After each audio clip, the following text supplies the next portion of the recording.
Pada kesempatan kali ini, kami dari kelompok 3 mata kuliah Ekonomi Perencanaan Daerah akan memaparkan hasil diskusi kami mengenai konsep tol laut yang ditinjau dari teori perdagangan. Saat ini ada perubahan paradigma pembangunan dari pembangunan melalui koridor ekonomi berbasis daratan dikembangkan menjadi berbasis koridor ekonomi maritim dan juga udara. Hingga saat ini masih terjadi ketimpangan dalam kontribusi pendapatan nasional kita. 81,7% pendapatan nasional disumbang kawasan barat Indonesia yang berbasis jalur darat, sedangkan 18,3%-nya disumbang kawasan timur yang berbasis jalur lautan.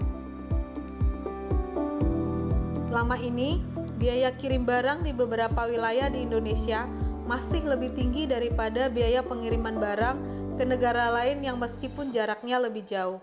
Hal ini menyumbang ketidakefisienan dalam perekonomian nasional. Pemerintah mencanangkan konsep tol laut sebagai langkah mengatasi permasalahan tersebut. Konsep tol laut didasarkan pada keterhubungan 5 pelabuhan utama dan didukung oleh 19 pelabuhan penunjang di seluruh Indonesia. Seperti yang terlihat pada gambar, kelima pelabuhan utama tersebut yaitu Pelabuhan Belawan Medan, Pelabuhan Tanjung Priuk Jakarta, Pelabuhan Tanjung Perak Surabaya, Pelabuhan Soekarno-Hatta Makassar, dan Pelabuhan Bitung. Penelitian ini akan membahas bagaimana konsep tol laut jika ditinjau dari teori perdagangan, yakni teori perdagangan neoklasik, teori perdagangan baru, dan teori ekonomi geografi baru. Teori neoklasik. Teori ini dicetuskan oleh David Ricardo. Asumsi dasarnya yakni pada constant return to scale, yang artinya penambahan output produksi sebanding dengan penambahan faktor produksi. Asumsi dan konsep selanjutnya yakni prinsip keunggulan komparatif dan kompetisi sempurna. Artinya, setiap pelaku ekonomi melakukan perdagangan berdasarkan spesialisasi atas komoditas tertentu, cenderung berkompetisi daripada bekerja sama. Penerapannya dalam tol laut yaitu menjadikan setiap wilayah melakukan spesialisasi secara relatif pada komoditas tertentu. Dalam pendekatan ini, tol laut cenderung dimaknai sebagai saluran distribusi komoditas. Teori selanjutnya yakni teori perdagangan baru yang dicetuskan oleh Paul Krugman.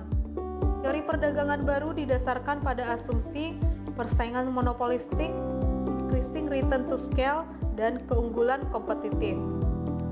Increasing return to scale merupakan tujuan dari aktivitas ekonomi dalam pendekatan teori perdagangan baru. Kondisi increasing return to scale tercapai ketika jumlah penambahan output produksi lebih tinggi daripada jumlah penambahan faktor produksi. Nilai ini lebih efisien dibandingkan dengan konsep constant return to scale. Dengan pendekatan ini, maka pabrik baru akan memasuki pasar di lokasi-lokasi pertumbuhan dengan menambah variasi produknya.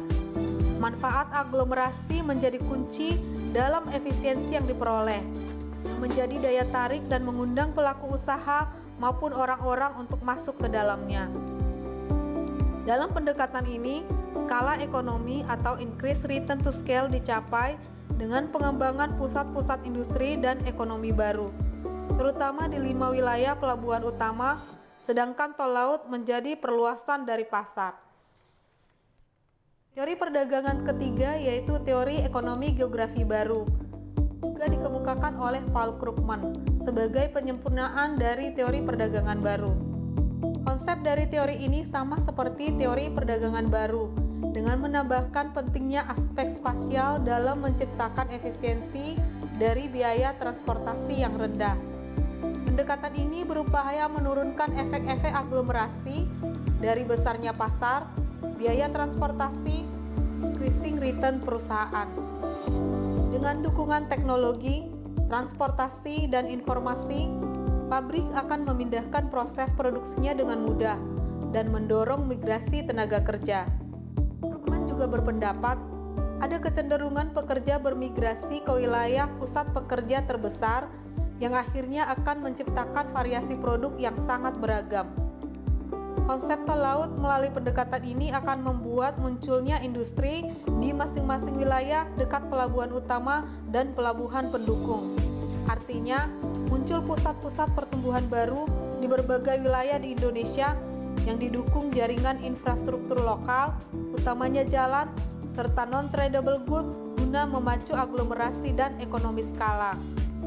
Tol laut dimaknai sebagai cara mengintegrasikan ekonomi dan meningkatkan efisiensi antar wilayah.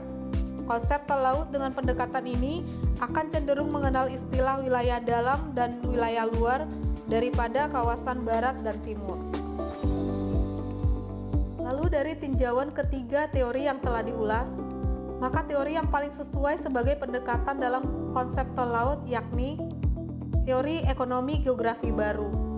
Tentunya ada beberapa hal yang perlu diperhatikan ketika konsep tol laut dijalankan dengan pendekatan ini. Pertama, adanya kebutuhan perencanaan yang terukur secara proses, waktu, dan besarnya target di masing-masing wilayah. Ada timeline kebijakan yang harus dipahami sebagai waktu perencanaan dan transisi pembangunan yang matang. Ada kesiapan dari wilayah untuk mengelola kota, utamanya sebagai pusat pertumbuhan, mengelola urbanisasi dan menangani dampak kepadatan. Ada kejelasan RT/RW, integrasi jaringan infrastruktur dan barang publik lokal di setiap wilayah pertumbuhan guna menunjang segala aktivitas perekonomian di wilayah. Percepatan pembangunan daerah dan kesiapan sumber daya manusia wilayah harus jadi prioritas guna meminimalisir structural mismatch di masa depan. Aspek kelembagaan menjadi penting karena hal ini tidak dijelaskan dalam teori ekonomi konvensional. Peningkatan aspek kelembagaan dapat dilakukan melalui pembentukan dan penguatan institusi kemasyarakatan dengan pelatihan dan pendidikan. Sehingga dalam ekonomi pembangunan daerah, tol laut bukan hanya dimaknai sebagai langkah menghubungkan pelabuhan-pelabuhan antar pulau. Pembangunan tol laut juga merupakan penciptaan pusat-pusat pertumbuhan baru di beberapa wilayah di Indonesia yang dilaksanakan secara serempak dengan berdasarkan pendekatan teori ekonomi geografi baru. Demikian paparan kami, semoga bermanfaat. Terima kasih.